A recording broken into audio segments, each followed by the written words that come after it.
అందరికీ నమస్కారం. నేను మెరుగు Sridhar. Please like, subscribe political link. చాలా మంచి వ్యూస్ వస్తున్నాయి, చాలామంది వీడియోస్ చూస్తున్నారు. కానీ దయచేసి సబ్స్క్రైబ్ చేసుకోండి, షేర్ చేసుకోండి, లైక్ చేయండి, షేర్ చేయండి అండ్ కమెంట్స్ తప్పకుండా రాయండి. ఎందుకంటే మీరు ఎలాంటి కమెంట్స్ ఇస్తారో వాటిపైన నేను తప్పకుండా ఇంప్రూవ్ చేసుకోనికి అవకాశం నాకు ఉంటుంది.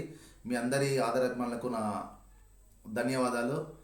అందరికీ క్రిస్మస్ మరియు న్యూ ఇయర్ ముందస్తు శుభాకాంక్షలు. ఈరోజు మనకు పాక్ ఎన్నికల్లో తొలిసారి ఒక హిందూ మహిళ పోటీ చేస్తున్నారు. పాక్ జాతీయ అసెంబ్లీకి పోటీ చేయడం ఇదే తొలిసారి. ఆమె ఎవరంటే సవీరా పర్కాష్, డాక్టర్ సవీరా పర్కాష్. ఆర్థిక ఇబ్బందులతో సతమతమవుతున్న పాకిస్తాన్ సార్వత్రిక ఎన్నికల వేళకు సిద్ధమవుతుంది. వచ్చే ఏడాది ఫిబ్రవరిలో అక్కడ జాతీయ అసెంబ్లీతో పాటు ప్రావిన్షియల్ అసెంబ్లీ స్థానానికి ఎన్నికలు జరగనున్నాయి. ఈసారి తొలి మహిళ, హిందూ మహిళ, మన హిందువులందరికీ గర్వకారణం.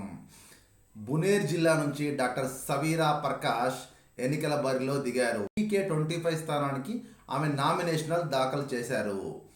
జనరల్ స్థానంలో తప్పనిసరిగా 5 మహిళా అభ్యర్థులు ఉండాలంటూ పాకిస్తాన్ ఎన్నికల సంఘం ఇటీవల కీలక సవరణలు చేసింది. దాని క్రమంలోనే బునేర్ జిల్లాలోని జనరల్ స్థానం నుంచి PPP, పాకిస్తాన్ పీపుల్ పార్టీ నుంచి సవీరా పోటీ చేస్తున్నారు. ఖైబర్ పఖ్తూన్ఖ్వాలోని అబోటాబాద్ ఇంటర్నేషనల్ మెడికల్ కాలేజ్ నుంచి ఈమె 2022లో MBBS పూర్తి చేసి ఓం ప్రకాష్ రిటైర్డ్ డాక్టర్. గత 35 ఏళ్లుగా రాజకీయాల్లో ఉన్నాడు. బిలావల్ భుట్టో జర్దారీ నేతృత్వం వహిస్తున్న పీపుల్స్ పార్టీ పాకిస్తాన్కి సభ్యుడిగా వ్యవహరిస్తున్నారు. తండ్రి యొక్క అడుగు జాడల్లోనే సవీరా కూడా రాజకీయాల్లో అడుగుపెట్టారు. ఆమెకు తప్పక విజయం సాధించాలని మనం కోరుకుందాం. ఇది హిందువుల గర్వకారణం.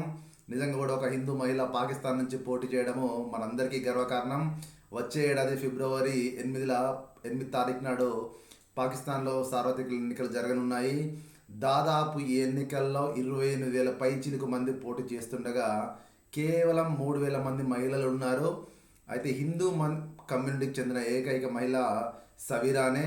ముస్లిం ప్రాబల్యం ఎక్కువ ఉన్న బునేర్ నుంచి ఆమె పోటీ చేస్తుండడం చాలా ప్రాధాన్యం సంచరించుకుంది. చాలామంది కూడా ఆమెకు మంచి జరగాలని కోరుకుంటున్నారు. మనం కూడా ఒక హిందూ మహిళ పాకిస్తాన్లో గెలవాలని కోరుకుందాం. ఇది తప్పకుండా హిందువులకు గర్వకారణం. ధన్యవాదాలు.